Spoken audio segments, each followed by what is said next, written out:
Diabetes হয়েছে বলে একদমই যে চিনি খেতে পারবেন না তা না। অনেকে সুইট টুথ থাকে, অনেকে ডেজার্ট খেতে ভালোবাসেন। তো আমাকে একদিন জিজ্ঞেস করলেন, ডায়াবেটিস মানেই কি আর আমি চিনি খেতে পারবো না? নিশ্চয়ই খেতে পারবেন, কিন্তু সেটার পরিমাণ এবং সেটার ফ্রিকোয়েন্সি খুব কমে যাবে। আপনি আগে যে পরিমাণ চিনি খেতেন, এখন চিনি খেলে সুগার তো বেড়ে যাবে, আপনার তাতে ডায়াবেটিস কন্ট্রোল ভালো করে হবে না। মাসে একদিন বা সপ্তাহে একদিন একটু ডেজার্ট খেলেন, একটু হাফ স্কুপ আইসক্রিম খেলেন বা একটা মিষ্টি খেলেন মাসে একদিন দুদিন, সেটা ঠিক আছে। তা বলে চিনি বা মিষ্টি জাতীয় জিনিসগুলো ঘুরিয়ে ফিরিয়ে প্রত্যেক দিন একটা একটা করে খাচ্ছেন। ডাক্তারবাবু একদিন মাসে আইসক্রিম খেতে বলেছেন বলে আপনি মাসে একদিন আইসক্রিম খাচ্ছেন, একদিন মিষ্টি খাচ্ছেন, একদিন চিনি খাচ্ছেন, একদিন নকুলদানা খাচ্ছেন, একদিন বাতাসা খাচ্ছেন।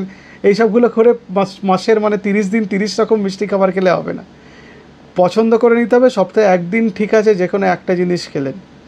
সে একটা গুড়ের পিঠে হতে পারে বা একটা মিষ্টি হতে পারে, সেটা সপ্তাহে একদিন। কিন্তু বাকি দিনগুলো আপনাকে ডিসিপ্লিন আর রেগুলারিটি মেনটেন করতে হবে আপনার খাদ্যাভ্যাসে, নাহলে ডায়াবেটিস কন্ট্রোল হবে না। সুগার ভেতরে ভেতরে বেশি থাকবে।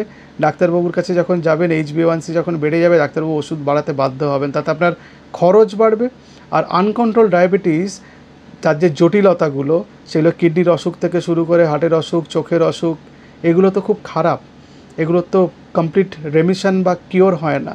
সেগুলোকে যতটা অ্যাভয়েড করা যায়। ডায়াবেটিস যেমন একটা দীর্ঘমেয়াদী রোগ, ক্রনিক অসুখের মধ্যে পড়ে, ডায়াবেটিসের জটিলতাগুলোও দীর্ঘমেয়াদী এবং ক্রনিক অসুখ। সুতরাং সেগুলো থেকে বাঁচার জন্য খাদ্যাভ্যাসে নিয়ন্ত্রণ লাগবে এবং ডিসিপ্লিন এবং রেগুলারিটি মেনটেন করতে হবে।